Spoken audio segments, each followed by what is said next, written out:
Hey guys, welcome to Hope Rescue Podcast. This is Kimberly and my sweet hunky husband, Tim Scott. Haven't done that for you for a while, babe. Yeah, well, in the new year, I want to come up with some really cool new intros for you. Yeah, well, that'd be great. Yeah, today you look. You write those down, run it by my people. I'm gonna get everybody to weigh in. In fact, private message me, folks, if you're listening, and give me some good ones. Oh my gosh, I like doing it because it disarms you at the beginning of a podcast. It does disarm me. And I will say this, Tim, for those who can't actually see you, you look very handsome today because you are wearing like a khaki army green and black, and you have he has black hair and he has greenish hazel eyes. So you're looking like a hot army man or something. Yes, that's why I was going for a military look. A military reserves hunk. Yes. Yeah. All right. Okay, there we go. We got that. For me.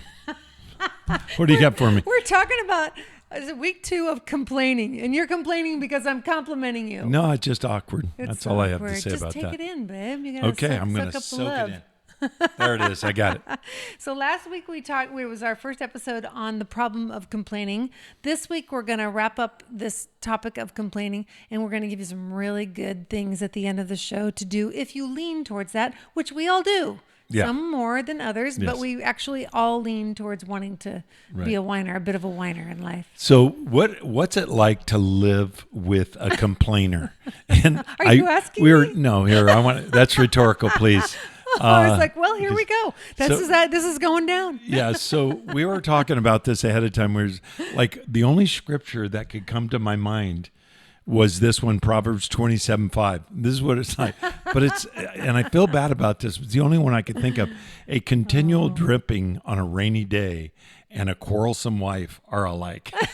Okay, so I'm not going to personalize that it's talking about a wife. Let's just turn it around. A continual dripping on a rainy day and a quarrelsome husband are alike. Spouse, okay. Yeah. I'm pretty sure Solomon was attacking the ladies there. Well, he had a lot of wives. He had a lot of ladies. About it? And if I was one of the many, I'd be complaining too. Yeah, I guess. Or maybe not. Maybe be happy to be. Well, anyway, that's another story for another day. So here's 3 reasons why people complain. So I did some research. We started looking at this and thinking about it, and I kind of pulled together different research that I've done. And I've come up with 3 things or 3 reasons why people complain. Number 1, we'll call it the legitimate complainer. Actually, you'll call it that. You came up with that. The legitimate complainer wants to solve problems. Somebody that's complaining because there's something wrong. Right. And so it's not just kind of a chronic complainer, but somebody that sees a problem and wants to be a problem solver. Wants to address it, yeah. Right. So that's kind of different than the complainer normally. So, but that's one side.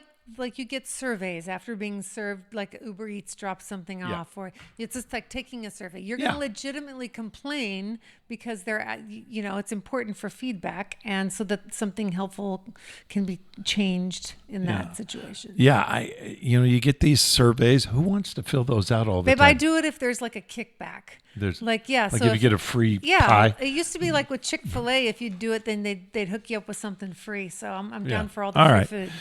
Well, I haven't gotten those yet. All right, the second reason, so the legitimate complainers trying to solve problems. The second one is the complainer wants attention and seeks to manipulate people to sympathize or assist. So that's the second motivation. First is a problem solver. The second one is somebody seeking attention. The third one is a complainer who's chronically negative. They don't even have a motive. They just are negative and they're constantly complaining. Those kinds of people are hard to be around. And yes, and they don't have a lot of real close friends. They have family, but even family disconnects at some point when it becomes perpetual. Right. Because it's very difficult to be around, so... I always want to say, how's that working for you? Yeah, how are your friendships working? Well, how's that working being a whiner? Yeah. So here's a passage, and I remember years ago I studied this passage. I was fascinated by in Numbers chapter 11, talking about the children of Israel and manna. And let me tell you a little bit of background about manna. There's a couple of things to keep in mind. Manna was this miracle that happened every day. So in the Old Testament, for those of you who haven't been around Bible a lot, In the Old Testament, children of Israel are released from Egypt. They're rescued from Egypt control. They were in captivity there. God miraculously took them out of there, and then they're in the wilderness, and they don't have food all the time. Every once in a while, they'll get some birds, some quail, and so forth. But for the most part, they didn't have a lot of food. Yeah. So God miraculously provided every morning something called manna. And the manna would end up like dew on the ground, like you would have dew on the ground today. But the manna was actually a substance. Numbers chapter 11, verse 7 says this: "Now the manna was like coriander seed, and its appearance like that of bdellium." And bdellium is kind of this grayish color, and it's kind of a bland. Do you ever get a meal where there's no color? I know that's a problem. You don't like that. I like lots You like of color. to have color. You don't want to have red. I mean, even if there's a tomato in a salad, you're like, look at the color of it. Yeah. So he likes color. Well, there are a lot of people couldn't care less about that. But so manna was basically like a nutritious but bland bread. Well, it was everything they needed nutritionally was miraculously put in this manna. Yes. But it was like cooking cake, not like a sweet cake, but like bread. Some kind of a bread. And but what you got to understand is every single day there was manna on the ground. So every day you get a miracle, and then every Sabbath, which is every Saturday, the seventh day of the week, there was no manna. So on Friday, you would have to hold back all that manna, and it would keep through Saturday. So you could eat it on Saturday. And then on Sunday, it would do it again. So you're seeing a miracle every day and then once every week. But here's an interesting thing as well.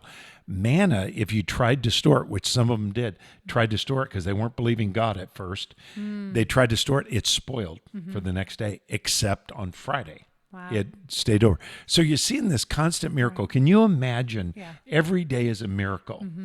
And they're getting... And then the whiners. So what happened was, read to us about the rabble in Numbers 11:4. So the passage says, "Now the manna was like coriander seed, and its appearance was that of bdellium, which you just spoke of." Numbers 11:4 says, "Now the rabble was among them that had a strong craving." Rabble is like a complainer, a whiner. Rabble rouser. Rabble rousers. Yeah. That's where that term comes from. "And the people of Israel also wept again and said, 'Oh, that we had meat to eat.'" I wish this was a different version. This bugs me because I can't read it naturally. But basically they're saying they were whining about the fact that they just wanted meat too. They wanted something else other than the manna. They wanted the joy of eating. They had everything they needed nutritionally. Yeah. They got bored with it. You ever eat something so often that you can't stand it anymore? Yeah. So for me, except Chick-fil-A, you can eat Chick-fil-A on a regular basis. That's Jesus chicken. My folks were just here again visiting, and they laugh at me because I have oatmeal every morning, and I call it my prison food, but you can make oatmeal awesome if you spice it up enough. But it's basically like manna. Yeah. Like it's just like it doesn't probably have the nutritional value as manna because it doesn't have all the things, but it has some of the things. Yeah. But I think that I liken myself to being in their position. I think, I'd probably want color with my manna. I might be a whiner. I'll tell you, I get almost the same. I get a breakfast at a coffee shop every day, almost exactly the same thing every day. Yeah. And actually, when I change that order, the baristas there go, "What are you doing?" Yeah, like they know my name and they know my order, and it's always the same every day. But after a while, it becomes monotonous. Yeah. Like what would be your favorite? If you could think of your favorite food, what would that be? Like in general? In general, yes. My favorite ingredient would be sugar. Okay, that's an ingredient. Give us. You want a cookie? Anything with sugar. Cookie. Yeah. Cake. I like baked goods. Yes, probably baked goods. But I don't have a favorite. See, I have so many favorites. That's because I lean positive. Like everything's awesome all the time. I know whenever we go have a steak, this is the best steak ever. Best steak. I walked down the other day and I had a shirt on And Kimberly looked at me and she goes, "That is the best looking shirt I've ever seen you wear." The next day, true story, she goes, "That is the best looking shirt." It was a different And shirt. I really mean it every time. Yeah, I know you do, and you're very positive, and I'm very thankful. But it makes me wonder whether it's really that good. Listen, go ask a few other people. They'll be straight with you. Yeah.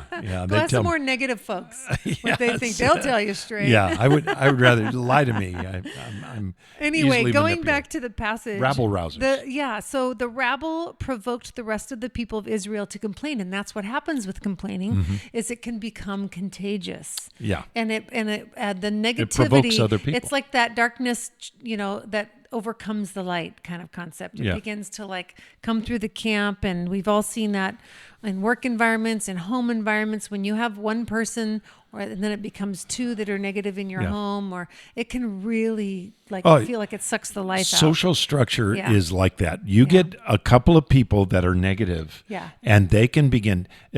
Somebody told me, I think it was your dad told me, it only takes two people in a church to destroy the social structure of that church, even a mega church. Yeah. And it depends on their influence.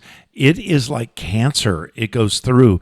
And so complainers are like a cancer. Now, we gave the three different kinds of complainers. A legitimate complainer is not like cancer because they're actually trying to resolve a problem. So, but the complainers that want attention or are possibly chronically negative, those people are going to have a negative impact on that social structure. And in Numbers chapter 11, we've got a serious problem because God is doing a miracle every day. Right, and we're saying, and then these people are saying God's miracle isn't good enough. Yeah, it was an insult to his provision. So here's the thing. So you get the manna, we know what that is, and it was cooked the same way almost always.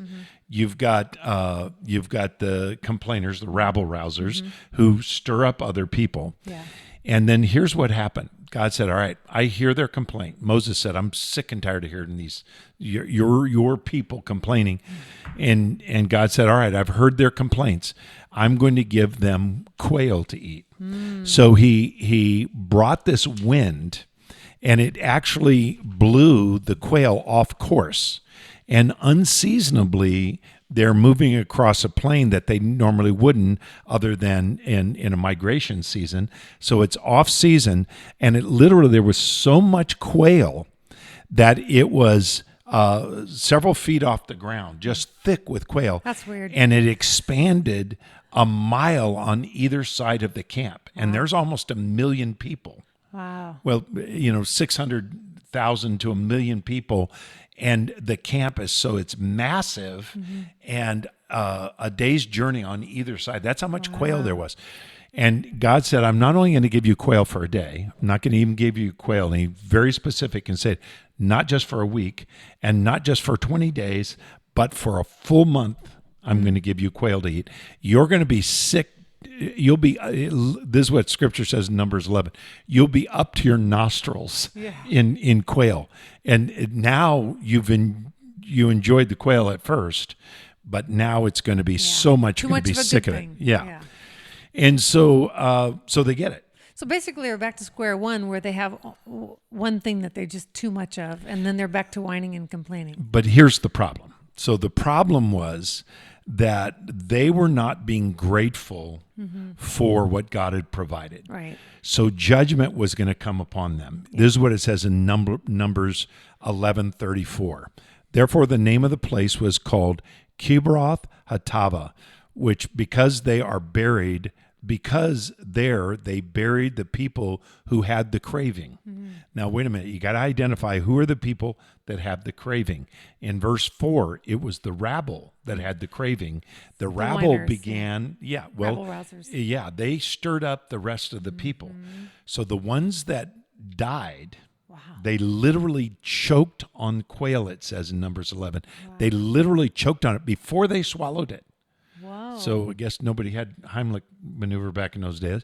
And they choked on it and died. I did not know and that. It was only the people, the rabble, that were causing the dissension. This is how important it is to avoid complaining. Yeah. When you otherwise would have people that are excited about what God's doing, they're thankful for God's provision, think about this. God gave us we got a lot of examples of prayer, but he gave us one prayer that we are to always pray, right? And it's not word to word, but it's concept for concept. And about daily provisions, it says, give us our this daily day, bread. give us this day our daily bread. So when they received this miraculous provision of God, and they had to always trust God. Every Friday night they had to gather so they'd have food on Saturday, the Sabbath. And then Sunday morning it started again. The Sabbath, or the manna came down. But then what they would otherwise have been satisfied with, the rabble, as Numbers 11 calls them, these complainers stirred up problems, and God judged them for that. Not because they were complaining about food. I remember when I was a kid, my mom would cook something, and if ever I complained about it, my dad would come down hard. He would come down hard. And you may remember when our kids were little, and they go, "Oh, wait a minute, I don't like this." I said, it with that. I go, "No, guys, no complaining. You are going to thank Mom for this lousy meal we're about to eat." No, it was good. You're a good cook. But I said, "Shut up and eat your oatmeal." Yeah, eat your oatmeal. This is the fourth time this week. But you get you have attitudes about it, and. So my dad wouldn't allow it. I didn't allow it. And the truth. You're saying it wasn't for that. It wasn't for the food. It wasn't.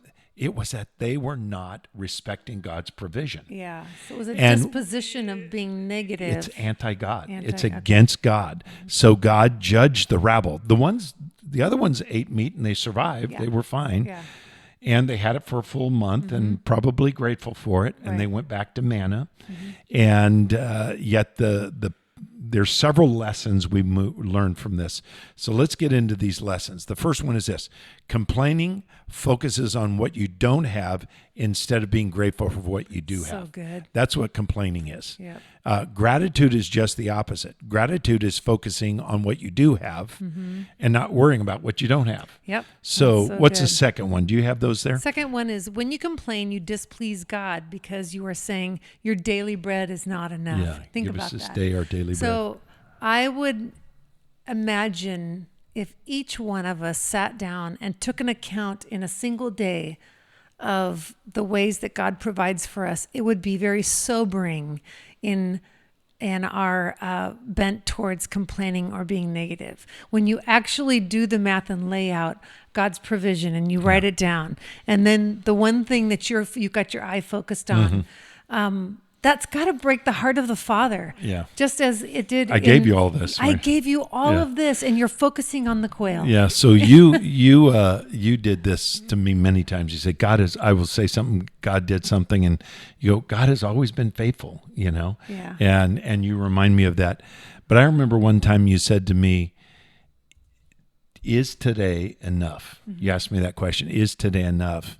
And that set me every once in a while when I feel myself getting negative is to really stop and focus. This is enough. What I have is enough.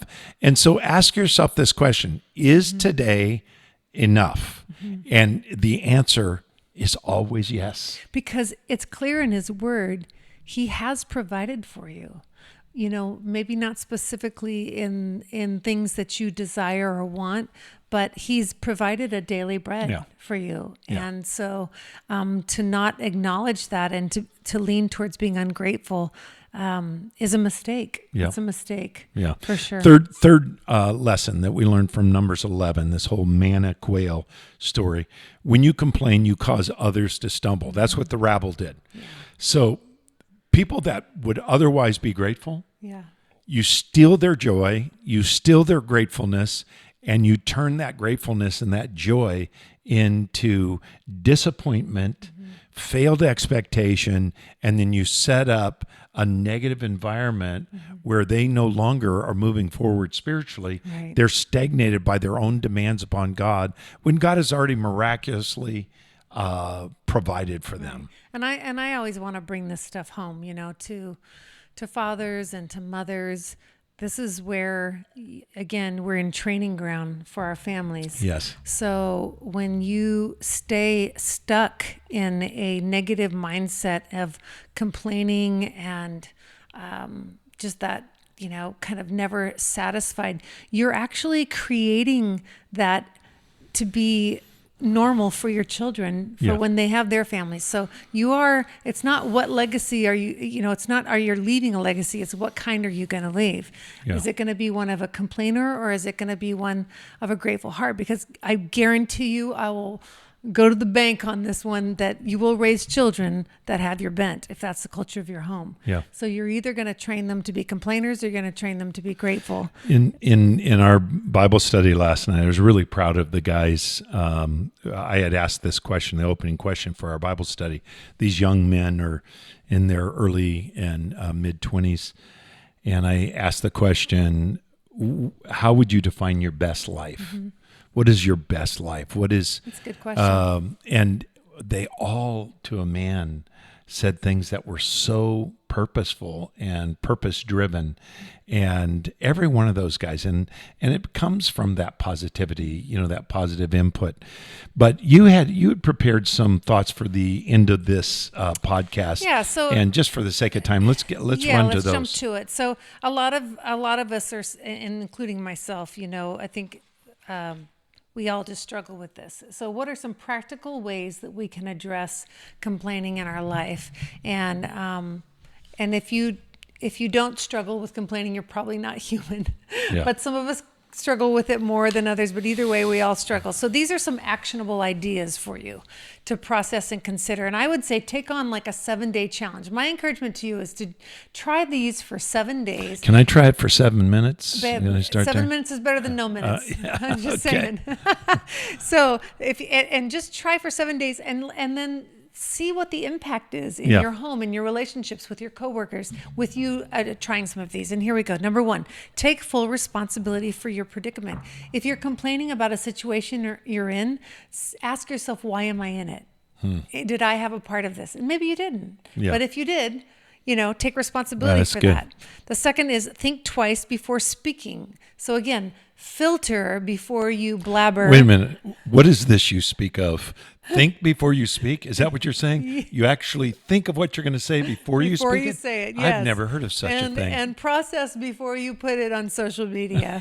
Think about that first. Don't just throw it out there. Here's another way. Seek out ideas and helpful solutions that actually can help the problem, that address the problem. So take your social media platform and say, this is something I'm struggling with. Have any of you got any great ideas for helping me to deal with this, or some ways that have worked for you, some wisdom, some insight? Very helpful. People love to be a part of the solution, and so you're again in a healthy way addressing your complaining, addressing a situation, but you're also getting tools to help you through it. Another way is to ask for help and guidance, which kind of goes hand in hand with that. And then take proactive action to resolve your dilemma. So what can you do about it? What can you do about it?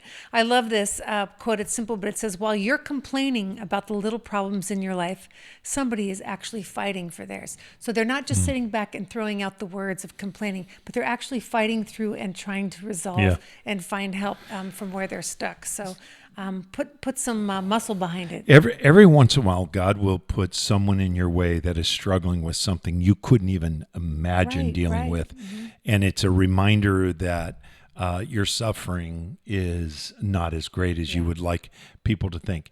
Here's why we bring this up. So we see on social media from time to time people who have a tendency to be negative. Mm-hmm. And I some of that is okay, I guess. But somebody that is constantly, just sharing buried all this in negative, drama. Buried in drama.